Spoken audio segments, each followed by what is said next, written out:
Hello बच्चों। यहाँ दिया है figure shows smooth vertical circular track A B. ये पॉइंट ए है, ये बी है, of radius R. Block slides along the surface AB when given a velocity under root 6 gr at point A. The ratio of force exerted by the track on the block at point A and B is clear. तो ratio of force मतलब force जो हम लोगों के पास normal reaction act होता है उसी को हम लोग फोर्स बाय द सरफेस बोल सकते हैं। तो अगर हम इसी पोजीशन पे जहां पे ये है, अगर हम इस जगह इसका फ्री बॉडी डायग्राम बनाए, ध्यान से देखिएगा। एक फोर्स लगेगा नीचे mg, नॉर्मल रिएक्शन इस तरफ में जाएगा टूवर्ड द सेंटर। क्यों? नॉर्मल रिएक्शन सरफेस के परपेंडिकुलर होगा। ये वाला एंगल 60 दिया है तो ये एंगल भी 60 हो गया। तो सेंटर की तरफ में mg का एक कंपोनेंट और चला जाएगा, mg cos 60। क्लियर बेटा? और यहां कहीं पे आ जाएगा mg का एक कंपोनेंट। इससे हम लोगों को खास लेना देना होता नहीं, हम लोगों को लेना देना होता है टूवर्ड द सेंटर वाले फोर्स से। तो यहां से हमारे पास मिलता है n प्लस mg, इसको मैं n a लिख देता हूं। क्लियर है? cos 60 की वैल्यू भी पुट कर सकता हूं। क्लियर है? Is equals to M we square by R. समझ में आ रहा है ना? Net force toward the center is equals to mass into centripetal acceleration, और सेंट्रीपिटल एक्सेलरेशन को हम लिख सकते थे वी स्क्वायर बाई आर। तो ये N A plus M G by two is equals to M by R, और V square की वैल्यू पुट कर देता हूं। ये वेलोसिटी है रूट 6 जी आर, कहां पे? ए पॉइंट पे। क्लियर? तो यहां पे इसका अगर हम स्क्वायर करेंगे तो आपको मिलता है 6 जी आर, आर से आर कैंसिल हो गया। क्लियर? तो यहां से नॉर्मल रिएक्शन एट ए जो हम लोगों को मिल रहा है it is 6 M G minus M G by two. तो फाइनली हम लोगों के पास आ गया 11 M G by two. Clear है बेटा? ये आ गया नॉर्मल रिएक्शन ए पे। और आपसे क्वेश्चन पूछा हुआ है कि force exerted by the track on the block at point A to that of point B, मतलब हम लोगों को एन बी फाइंड करना है। अच्छा, जब ये ब्लॉक यहां कहीं पे आएगा तो अब अगर हम इसका फ्री बॉडी डायग्राम बनाएंगे तो M G as it is नीचे रहेगा, but normal reaction N B ऊपर चला जाएगा और यहां पे इसके पास वेलोसिटी होगी कुछ भी वी डी। तो अब अगर हम यहाँ पे net force toward the center लिखेंगे तो हमको मिलेगा M B minus M G is equals to M we square by R, लेकिन हमको यहां की वेलोसिटी लिखनी पड़ेगी।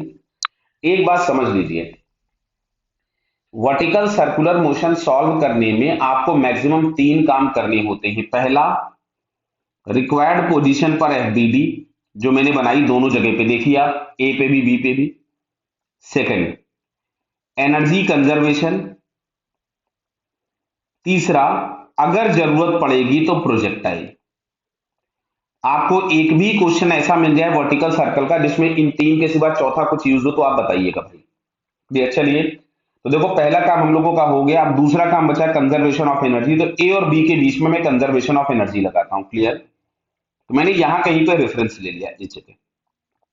रेफरेंस क्यों लेना पड़ा?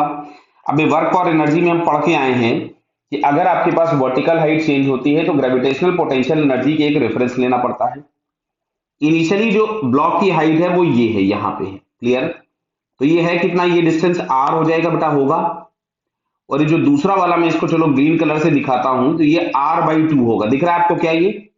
क्यों? ये एंगल 60 दिया था तो आर का जो कंपोनेंट आएगा इधर आर कॉस 60, तो वो हो जाएगा आर बाई टू। तो जो टोटल हाइट हम लोगों को यहां से मिल रही है एच, मतलब अब मैं यहाँ पे एनर्जी लिखता हूं। पहले मैंने यहां से लिखा total energy at A is equal to total energy at B.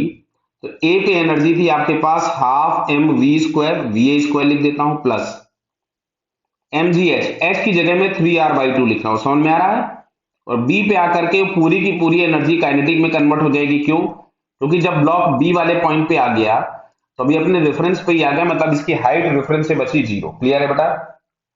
यहां से पहले मैंने सारे एम कैंसिल कर दिए, वैल्यू पुट कर दी ए पे। तो वी ए की जो वैल्यू दी थी वो आ गई आपके पास 6rg/2 प्लस ये आपके पास आ रहा है 3rg/2।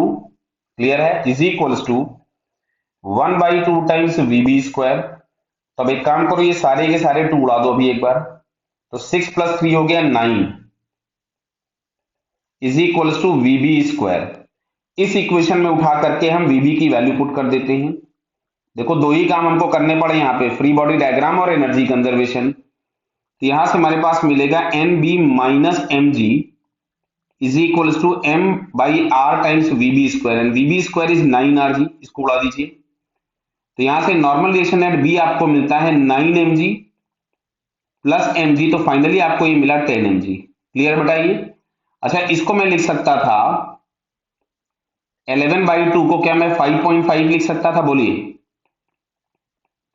5.5 एम जी। अब क्वेश्चन में आपसे पूछा है what is the value of N A upon N B. तो उम्मीद करता हूं ये बात अब सभी लोगों को समझ में आ गई होगी कि एन ए की जगह मैं लिखूंगा 5.5 M G upon 10 M G, तो ये गायब हो गया। तो फाइनली आपको मिलता है 0.55। तो 0.55 हम चेक करें तो हम लोगों को ये फोर्थ वाले ऑप्शन में दिया है। किसमें दिया है? फोर्थ में। क्लियर है।